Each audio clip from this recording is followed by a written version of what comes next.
Welcome back to our Chain of Command tutorial series. Today we're going to be looking at, well, not today, it's all today. In this video we're going to be looking at shooting. So what I've got is in front of us here, we've got an array of the different weapons. Not all the weapons, just the fancy, the normal infantry weapons in the game, starting from the humble rifle and going all the way up. So let's have a look at what we've got. Starting this end, we have your humble rifle. Your humble rifle has a firepower of 1. So it gets to fire 1 shot. It has an effective range of 18. So anything under 18 is effectively short range. Beyond that, you -1 to hit, but it's got range of the board. Now, so that's 1. Here we have, sorry, I can't use the tripod and get it to go through the list very easily. So here we have a machine gun, submachine gun. They've got either 2 or 4 dice, depending on the range. I think it's 2 or 4. Hang on. Yeah, I was right. It is 2 or 4. Sorry, I had a brain fart. It's been a while since I've used submachine guns. That mainly because we haven't had gaming for a while, and secondly because they've only got a range of 12 inches. So most of the time they're out of range. So they have 2 shots at 12 inches and 4 shots at 6 inches. Then moving on, we have an assault rifle. They have 1 shot at 24 inches and 3 shots at 12. So they're your basic weapons. You have a slight variation with the rifle when it comes to things like the M1 Garand. So there is a rule semi-automatic rifle, which means they reroll 1s. So then we're moving up to the support weapons. Our first one is a BAR. BAR, Browning automatic rifle. That has a team of 1. An effective range of 18, same as a rifle. Fires 3 shots and gets to reroll 1s. Our next example, in this case, is a Bren team, which is a magazine-fed light machine gun. So they have a team of 3 and they fire 6 shots. Then we move up to your MG34, MG43, MG42 rather, used as a squad light machine gun. That's a belt-fed LMG, team of 3 for the most part, and 8 shots. Then we move up to our support machine guns. It could be a Browning 30 cal set up as a medium machine gun. Could be an MG34 on a tripod. Could be a Vickers. Could be a Maxim. They've got generally more ammo, a crew of 5, and they put down 10 dice with a range of 20, with an effective range of 24. So that means up to 24, no penalty. Beyond 24, -1 to hit. In the case as well of this, which is the 50 cal, so it's a heavy machine gun, it also knocks cover down by a level. So if you're behind one of these little wattle fences, which is light cover, you may as well be standing in the open. So there's our type of weapons that we'd be firing. So for the most part, your crews don't get to shoot, so they don't get to shoot their rifles. There are a few exceptions for things like mortars, which we're going to look at it in a bit, where there's the rule of if they're within minimum range, the crew use their rifles. But for the most part, for this, the crew don't do anything apart from service the gun. So these are your basic weapon options, so carried by most of your troops. So your standard guns, as it were. We're now going to look at other weapons that find our way into the platoons. So as well as the normal guns, there are countless support weapons available in the game. We're going to look at a few of these, but it covers most of the types that we'll come across. Like I said, I'm not going to give you a detailed overview of every troop in the game. That would be exhausting and kind of pointless, but I'm going to give you an overview of the sort of types that you may come across. So we have an anti-tank team, which is a 2-man team. In some platoons have them built in, others they're support choices. They're usually like bazookas or Panzerschrecks, Piats, or for the early war, things like the boys.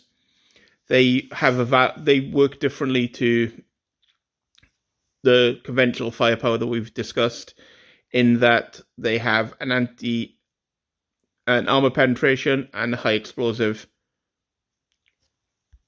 rule. So, for example, a boys has kind of rubbish armor it's kind of rubbish armor penetration, to be honest. It can cope with some of the light armor, armored cars and some of the early war tanks, but it kind of doesn't do very well if you try firing at a Tiger, for example. And because it's just a solid projectile, it only has a HE of 1. Effectively, it doesn't explode, but if you get hit by the bullet, it hurts. Then you're going up to things like the Panzerschreck or the bazooka, which have a much higher armor penetration and better than 1 for their HE. Both these are effectively infantry anti-tank weapons, so they can fire up vehicles as a team, but they have to be specifically ordered by a senior leader to fire at infantry for the most part, because it's kind of a waste firing a rocket at a man when there could be tanks around. So that requires to be specifically ordered. Likewise, there's also limited ammunition on things like the Panzerschrecks and Piats as the game goes on. Less so with the boys, because it's just basically a 55 cal. So we'll go over here first. So the other thing that you find, especially in British, is some 2-inch mortars. 2-inch mortar or 50mm mortar, usually 2 or 3 crew. British have 2 crew for it. They're quite good in that the British ones, when you start playing the game, are the most annoying thing ever, because they only have 3 HE shots, and the HE isn't the best. But they do have smoke, and them laying down smoke is really annoying. So you can use smoke to block lines of sight for snipers, anti-tank guns, cover your advance, stop forward observers observing, that sort of juicy goodness. It's part of the British platoon. That works for the HE. That works basically like these guys, like normal firepower for this. The other examples don't, but when this one fires an explosive, it works like a normal shot, and it has unlimited range, but it treats it as effective range if you can see it, if you can see its target. But if it's firing directly based on somebody else giving it line of sight, like somebody spotting for it, then it needs 5s to hit. I think it's only 2 shots. It's only firepower 2, but it does not cover down a level, provided unless it's got a solid roof above your head. So it's a bit of a desperation shot with the HE in it, but the smoke for these are really useful. Then obviously you have like the 60mm mortar that the Americans have, 50mm that the Germans have, and all these light mortars, they have various effects. Like the American one is more HE based and doesn't do smoke, for example. That's about as big a mortar as you get on the tabletop. The game does have bigger mortars as the 3-inch, but they're off-table assets that are spotted on the battlefield by an observer. So that's the sort of mortar. Like I said, it's more of a desperation attempt to hit things with the explosive with the British one, but the smoke is really good. The Americans, slightly more firepower on the explosive, but no smoke, and it varies based on the army list. The last example of something we've got here is basically an infantry anti-tank gun or an infantry gun like LEIG 18, for example. I've used an American M37, I think, to represent it. So they're basically a gun with a crew of 5 men that service it and their own junior leader. So they're very versatile, so they can activate as 1 as part of a team, or 3 with a junior leader. And the junior leader, if he activates via him, he can increase the accuracy of the shot when he's shooting at tanks, that sort of thing. Yeah. Again, these, like the infantry anti-tank weapons, have an AP and a high explosive stat, and it varies. So this one will have a better AP and lesser HE, but if you go into something like a Brumbar, it'll be the other way, or a Stu 42 or a LEIG 18. Those sort of infantry gun howitzer type weapons have better HE and worse AP. But they all function like the same. They're a separate unit, usually a crew 5 and a junior leader. So that's the weapon types covered in a quick summary. Now, I'll move these around and we'll have a look at how they work in the game. Okay, so set up a little example where we've got a German squad here. We've got an American section in the open, and we'll do some other stuff now. So first things first, we'll do shooting at, best case scenario, enemy in the open.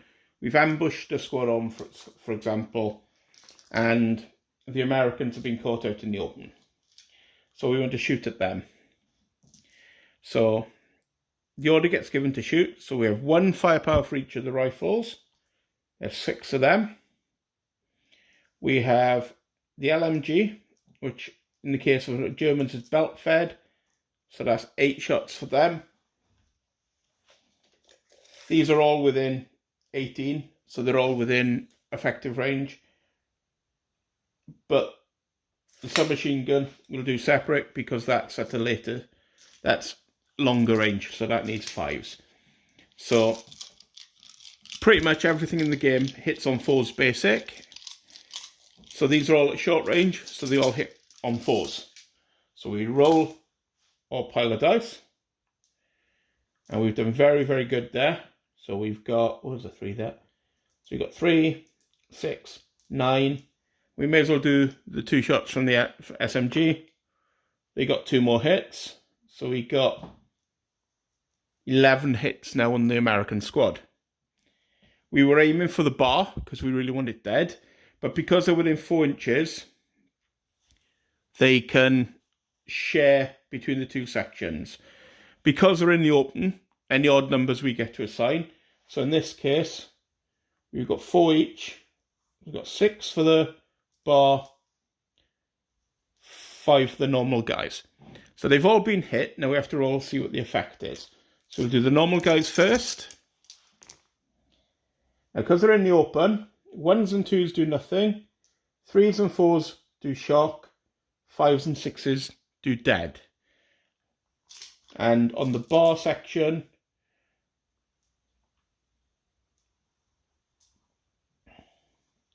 so what we've done, we've killed 2 from that section, 1 from that section. Because the leader's within 4 inches, he may get hurt. So what you do is you roll 1 dice, and if it's equal to or less than the number of casualties, there's a hit on the leader. The leader's safe in this case. So we've got 2 dead from the bar section. Luckily, the bar doesn't have any crew. It's just one on his own. So that's, he's still operative, as it were, but he does have 3 shock. Now, remember I said that having your squad separated out makes him a bit more vulnerable. If he was on his own and he wasn't within 4 inches of them, because he's got 3 shock on one guy, we'll discuss this a bit more when we talk about morale, he'd basically be running away at this point. If you have more shock than the number of models, you get pinned. If you have double the amount of shock, which is, you run away. So that would be very bad. But his mates are nearby, so it's fine. So that's those dice. These, we got 3 more shock. 1, 2. I need to grab another one. 3 on that. And 1 dead. So that's the basics of firing.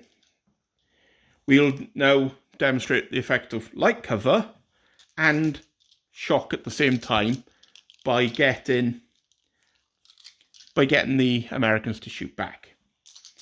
Now, the BAR has 3 shots.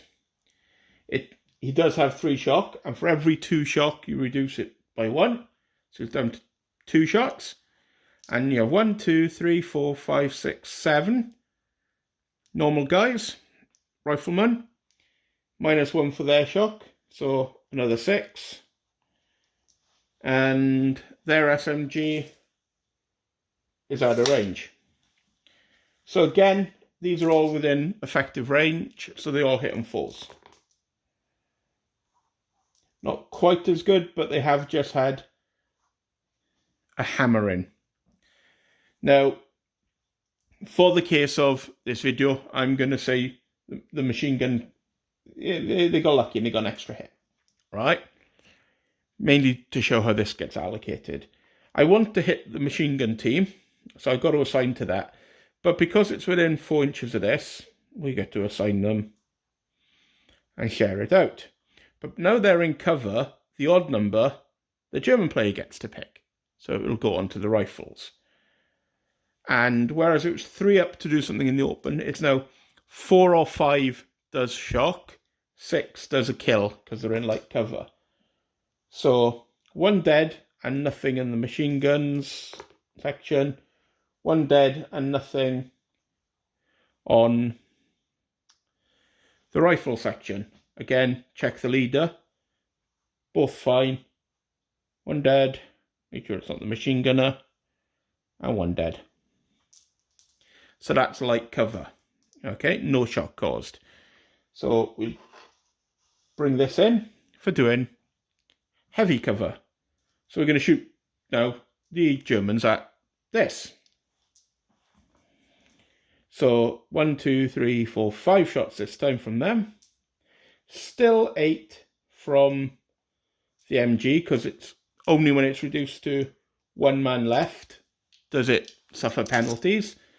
And again, it still needs 4s to hit. So we got 3 hits there. And 2, 4 hits there. Now this is in heavy cover. So we need 5s to do shock and 6s to do kills. There's only 1 team and they're missing their leader. So that's quite good. As in it's killed 2 of them. No shock. They have to check their leader. Again, no leaders have hit.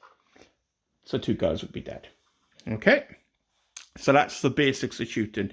If you kill a leader, you roll a dice. On a 1, he's dead. 2 or 3, he's knocked out. 4, 5 or 6, he's injured, so he loses command initiative. Okay? And knocked out recovers at the end of the turn. Losing your leader causes bad things to happen, which is something we'll discuss when we talk about force morale. The other thing of note is if the building was a bit closer like that, so these teams were in 4 inches of each other, you could spread the hits. Yeah, if they're in different levels of cover, it becomes a little bit more complicated. But be aware that having a boys on its own means it dies quickly. Putting a boys next door to a squad means it gives at least a little bit of protection. So that's the basic shooting with firepower guns. We'll now look at something a little bit beefier. Okay, so now we're going to look at the anti-tank gun shooting at the building. For effective range, you can imagine this is in the far corner of the board, but obviously I can't put it in the far corner of the board and get it in the video and get it so you can meaningfully see anything. So assume that's a long way away, and we'll zoom in a bit so we can see some of the dice actually being rolled. Hang on a second, I'll adjust the camera now. Okay, so what we've got is, imagine the Germans are occupying the building.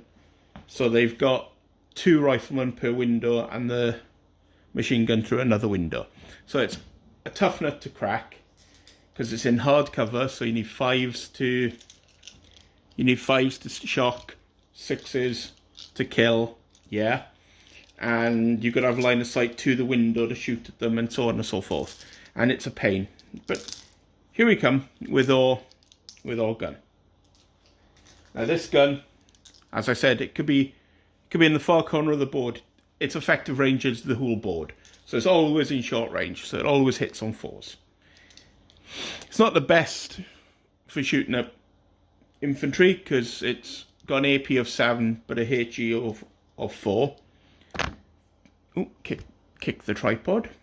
But it's better than nothing, and this is so far away that any return fire is going to be long range and quite limited by the number of vision slits, windows they're called in the civilian world, to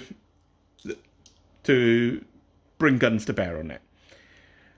So for the HE gun, it rolls 4 dice, all hitting on 4s, so I've only got 1 hit. And it treats the cover as 1 level lower, so instead of hard cover, that'd be soft cover. Again, it would do nothing. But assuming we went a little bit higher end, so we'll assume instead of having this anti-tank gun, we've got something a bit more beefy, like my Churchill AVRE, and that was shelling at them. That doesn't have 4 dice for HE. That's one of those guns that's better at HE than it is at AP, and it has 16 dice for HE. So let's assume we had one of them firing to show how being in a building doesn't necessarily work out in your best interest when people have stuff like that. Right. It hits on 4s. So all those have hit.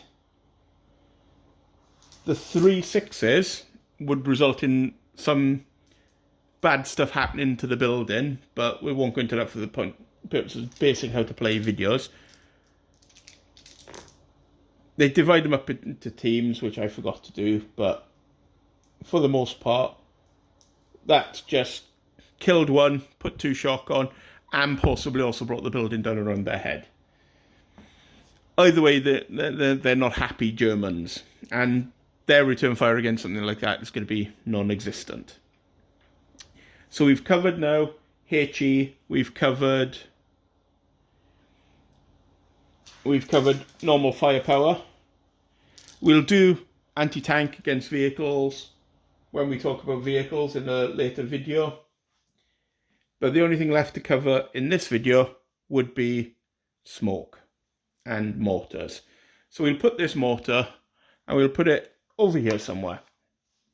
So far it's off the video.